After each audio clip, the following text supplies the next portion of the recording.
Christians.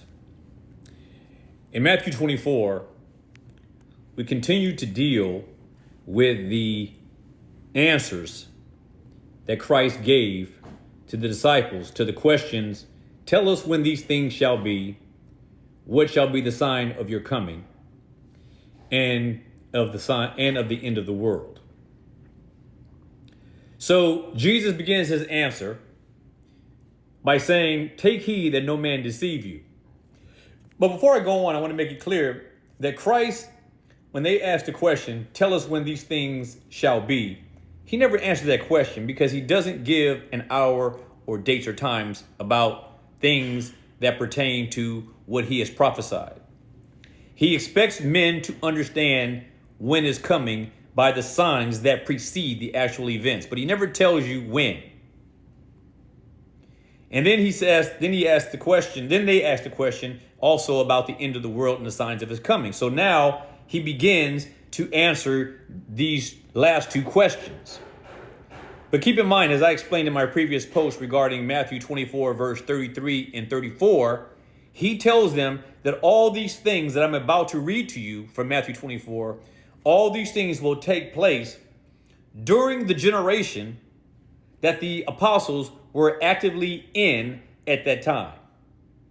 And all of these things that happen in Matthew 24 speak to what happened to the Jewish church and that system and that structure involving the Levitical priesthood, involving the ceremonial laws, and evolving around the ceremonial practices of the temple.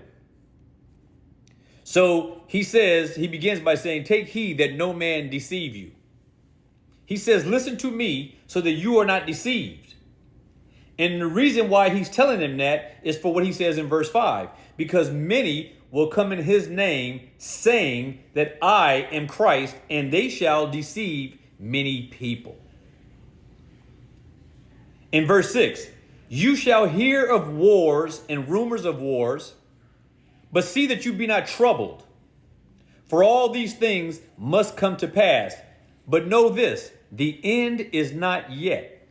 The end of what? The end of that Jewish system. What I just described, the Levitical priesthood, the ceremonial law, and the temple and its services.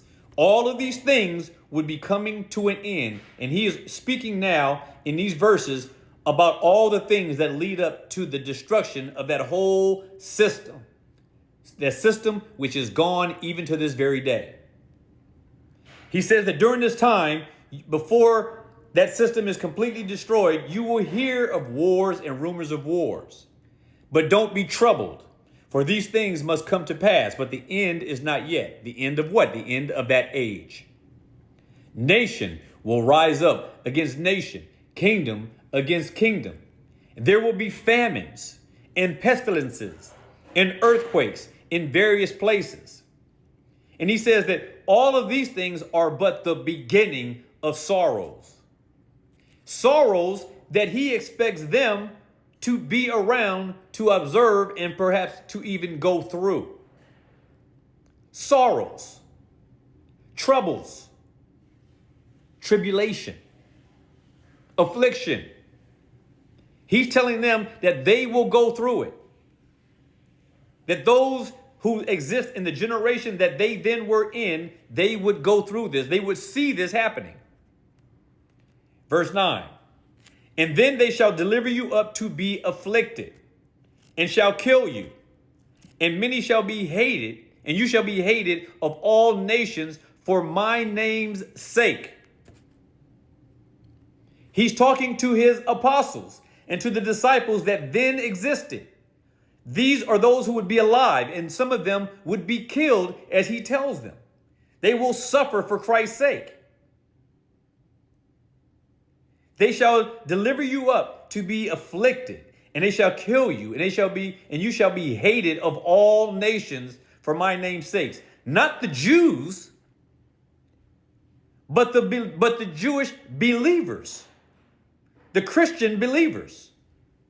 Because it says, we know that it's talking about the Christians because it says that you shall be afflicted and they shall kill you, and you shall be hated of all nations for my name's sake. So Christians, you who have that eschatology, that dispensational eschatology, which says this applies to national Jews, you're wrong. These who die are going to be those who are afflicted and killed and hated of all nations for his name's sake. You have made the assumption, some of you, that the Jewish nation is hated is hated by all men. But that is not true.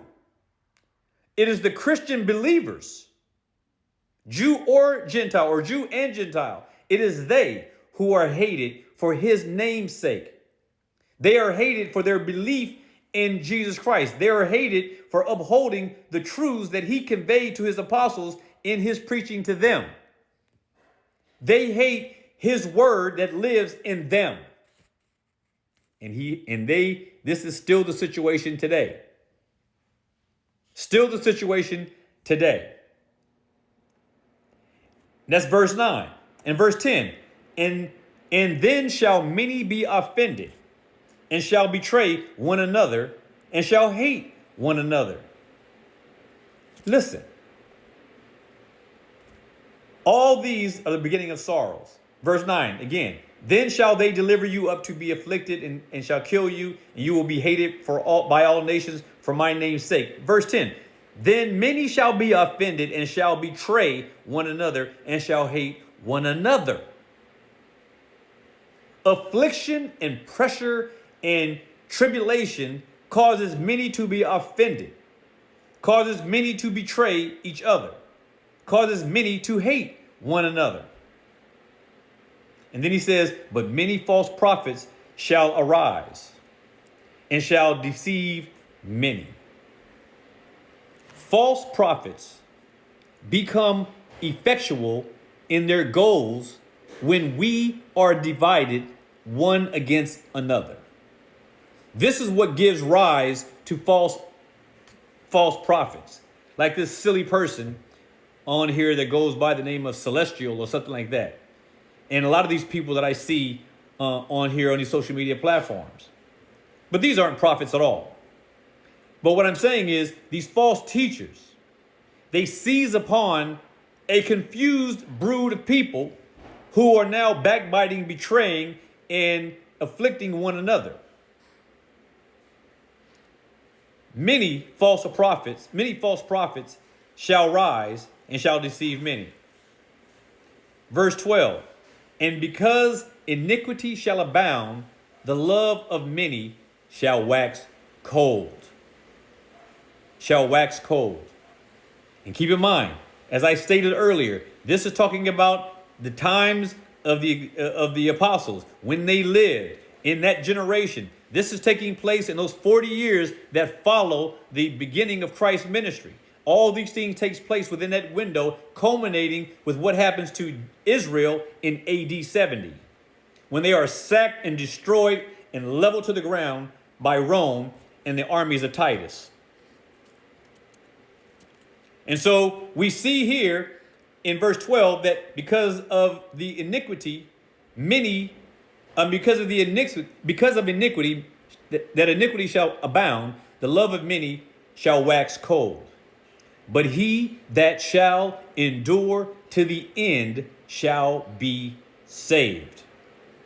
That was true then, and that is true now.